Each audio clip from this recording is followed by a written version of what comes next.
Hi you guys, and welcome to today's episode of The Daily Grind. I've been working on my jackets, and this is the muslin of Vogue 9212. I'm headed down home stretch with this. Again, it's just a test garment. When I tried this on and I really matched it up, I matched the edges right here, I found that there really wasn't a lot of cave in there. It was going pretty good, pretty smooth. I will have to extend the darts right to the seam here as much as I can, and I'm going to re-angle or reshape the darts to really mold it to my figure. And I'll actually show you that in a future video to show you how I molded the darts and how I know exactly what dart shape to get for my figure, because I did a really unique project several years ago, and I found out the exact shape of what my darts should be and how long they should be. It's absolutely amazing. And a lady that I took a fitting class from many years ago, she was like, wow, you really got a great fit on your muslin test garment. I was working with a fitting shell. So I'll show you how I went about that. Now again, this is patchwork. Not everything may be on grain. I'm just trying to get an overall picture of the size though. I did find that here, although it's not gathered, I tried to steam this out and I'm still getting a little bit of what looks like gathering. So I may just seam rip a little bit and try to redistribute that fabric a little bit better. But I think I'm going to do a button closure on this. So I'm almost finished with this, and so I'll take this off. When I'm finished, I will get a picture and actually put it in this video so you can see what it looks like on me, or else maybe I'll just wear it in a future video. I don't know if I'm going to go with orange buttons, orange snaps. I'd like to use my snap setter because it makes things quick and easy.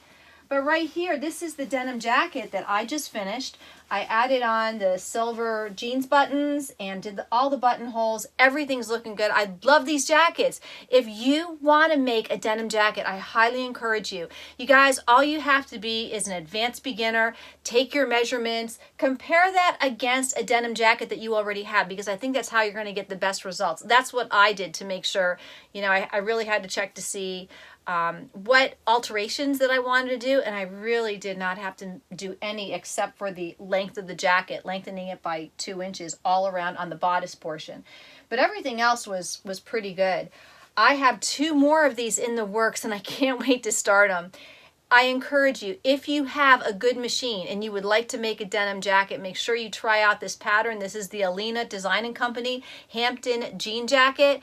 It's really awesome. The only issue is if you have like $100 to $200 machine, then you may want to wait until you get a more beefy machine that can handle some of these thicknesses that you're going to encounter, because if you have a cheaper machine, it's possible that going through these layers, you could throw it out of time. I do worry about that. I don't want to tell you to make something and have you ruin your machine.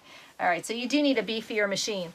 Everything else, tomorrow I'm going to take you on a tour of my sewing room, because this looks okay and this over here looks okay and my other machine over there looks okay, but what is over here is absolutely outrageously awful. You know, I think it was last year when I redid my room, and I'll talk about that tomorrow. Everything was basically really nice, but I want to show you the kind of mess that I'm in right now and how I'm going to get out of it, because by this fall I plan to have my sewing room exactly the way I want it. We all deserve that. All right, you guys, till tomorrow, till the next video, happy sewing.